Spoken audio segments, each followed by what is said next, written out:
என்ற ஒரு தாய் தந்தை பொற்பாதங்களை வணங்கி அனைத்து குருமார்களுக்கும் நமஸ்கரித்து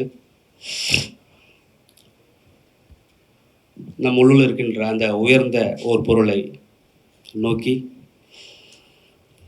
அன்பு சொந்தங்கள் அனைவருக்கும் என்னுடைய ஆத்மா அனுப்புங்கள். உடல், இந்த உடலை வச்சு தான் எல்லாமே இருக்குது. குறிப்பாக இப்போ கார்த்திக் மாயகுமார் சார் சொன்னார், குருஜி ஏதாவது டக்குன்னு ஏதாவது பேச முடியுமா அப்படின்னு சொல்லி கேட்டார். ஓகே, அவர் முன்னாடியே எழுதிட்டு யோகானால என்ன நடந்துடும் அப்படின்னு பார்த்தீங்கன்னா, முயற்சி தன் மெய் வருத்த கூலி தரும். இந்த உடம்புன்றது தான் மெய். இந்த மெய்யை வறுக்க என்ன நடக்கும் அப்படின்னு பார்த்தீங்கன்னா, நிறைய யோகிஸ் இருக்காங்க, நிறைய பேர் இருக்காங்க, எல்லாருக்கும் தெரிஞ்ச விஷயம்தான். அப்போ அந்த மெய் வருத்த கூலி என்பது நிறைய பேர் எதிர்பார்க்கறது என்ன அப்படின்னா, எப்போவுமே யங்காக இருக்கணும், எப்போவுமே ஒரு மாதிரி யங்காக இருக்கணும் அப்படின்னு எதிர்பார்க்கறது. நிச்சயமாக அது நடக்கும். அதுக்கு அடுத்தது என்ன தேவைப்படுது நமக்கு அப்படின்றது மனம். ஏன்னா ஒன்று மட்டும் பத்தாது, மனசு ரொம்ப முக்கியம்.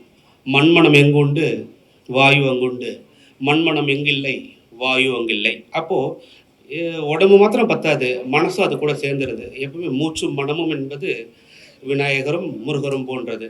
அதனால் மண்மனம் எங்குண்டோ வாயு அங்குண்டு, மண்மனம் எங்கில்லை வாயு அங்கில்லை. அப்போது நமக்கு இந்த மூச்சுக்கும் மனத்துக்கும் இந்த உடம்புக்கும் ஏதோ ஒரு கனெக்டிவிட்டி இருக்க தான் செய்யுது. அதன் பிறகு அறிவு. இந்த அறிவு என்பது என்ன நம்ம நினச்சிக்கிறோம், ரொம்ப முக்கியமான ஒரு விஷயம் என்னென்னு பார்த்தீங்கன்னா, எப்பொருள் யார் யார் வாய் கேட்பினும் அப்பொருள் மெய்ப்பொருள் காண்பதற்கு. இப்போது திருவள்ளுவர் சொல்லியிருப்பாங்க, ரொம்ப அழகாக சொல்லியிருப்பாங்க.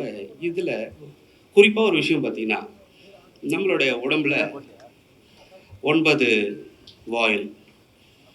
இந்த 9 வாயில் எவ்வளவு ரொம்ப முக்கியம் அப்படின்னு பார்த்தோன்னா, நம்மளுடைய இப்போ நம்ம பேசியிருக்க இந்த வாயை பயன்படுத்தி பேசுகிறோம். நம்ம உடம்புல முக்கியமான ஒரு பொருள் அப்படின்னு பார்த்தீங்கன்னா இந்த சுவாசம். இந்த சுவாசம் எப்பொழுது அவர்களுடைய வசமாகிறதோ, யாரெல்லாம் சுவாசிக்க தெரியுமோ அவர்களால் உள்ளே வாசிக்கவும் தெரியும். அப்போது இந்த உடம்பு நம்ம உயிரோடு இருக்கும் அப்படின்றத வார்த்தை சொல்கிறோம் பார்த்தீங்கன்னா, அதற்கு முக்கியமான காரணம் இந்த எப்பொருள் யார் யார் வாய் கேட்கணும். நம்மளுடைய வாயை மூடும் பொழுது அந்த மூச்சோடைய கதி மேல் நோக்கியோ அல்லது கீழ் நோக்கியோ சென்று கொண்டே இருக்கும். அப்படி போயிட்டு இருக்கும்பொழுது எப்பொருள் யார் யார் வாய் கேட்கணும், இதுதான் வான்பொருள், வான்பொருளோடு இணைக்கக்கூடிய தத்துவம். அப்போ எப்பொருள் யார் யார் வாய் கேட்பினும் அப்பொருள் அந்த பொருள். இந்த மெய்ப்பொருள் என்பது உடம்புல இருக்கக்கூடிய அந்த பொருள். அதை காண்பது அறிவு. எதிர்த்தாப்புல இருக்கிறவங்க பேசுகிறவங்கள வச்சு தான் எல்லாருமே எக்ஸாம்பிள் சொல்லியிருப்பாங்க. ஆனால் உண்மை என்னவென்றால், இந்த மெய்ப்பொருளுக்குள்ள அந்த தத்துவம் சிவம் ஒளிஞ்சிட்ருக்கு அப்படின்றது தான். இதை பண்ணணும்னு என்ன பண்ணலாம் அப்படின்னு பார்த்தீங்கன்னா, சரணாகதி ரொம்ப முக்கியம்.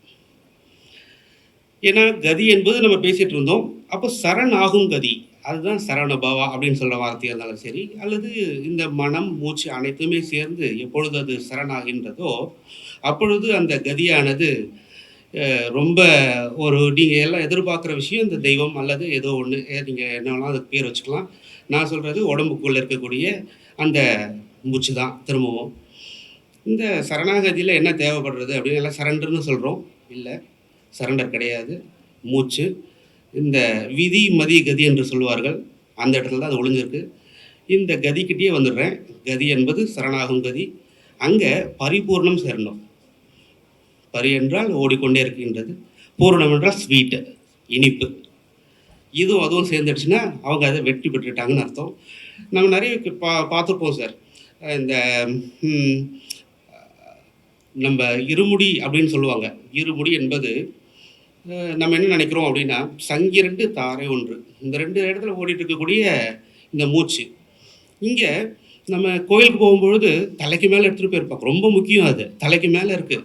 அப்போ தலைக்கு மேலே இருக்கக்கூடிய அந்த பொருளை யாரும் அனாவசியமாக நினைக்க மாட்டாங்க, அவசியம் என்று நினைக்கின்றார்கள். அப்போது இருமுடி தாங்கி, இந்த 2 சைடில் ஓடிட்டு இருக்கக்கூடிய மூச்சை யார் ஒருத்தங்க தாங்குறாங்களோ, இருமுடி தாங்கி ஒரு மனதாகி குருவெனவே வந்தோம். குரு என்றால் என்ன அர்த்தம் அப்படின்னு பார்த்தீங்கன்னா, 18 படி நம்மளுடைய தொப்புள் பகுதியிலிருந்து தலைவருக்கும் போகக்கூடிய அந்த கதி என்பது சரியாக முயற்சி செய்து நாம் சாதனை செய்யும் பொழுது, இருமுடி தாங்கி ஒருவனதாகி குருவனவே வந்தோம் சொல்லும் பொழுது, அங்கே தன்னுள் இருக்கின்ற அந்த அகப்பொருள் வெளியில் தெரியுது. அவ்வளோதானே தவிர்த்து, அனைத்து சொந்தங்களுக்கும் அன்பு வணக்கங்கள். பேச வாய்ப்பளித்த அனைவருக்கும் வணக்கம். முக்கியமாக சொல்லணும்னா, thanks to all my guys, yogis. Actually it's running out of time for dinner.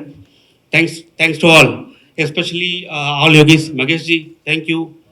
We have a book launch and audio launch, so I'm closing my. Thank you, sir.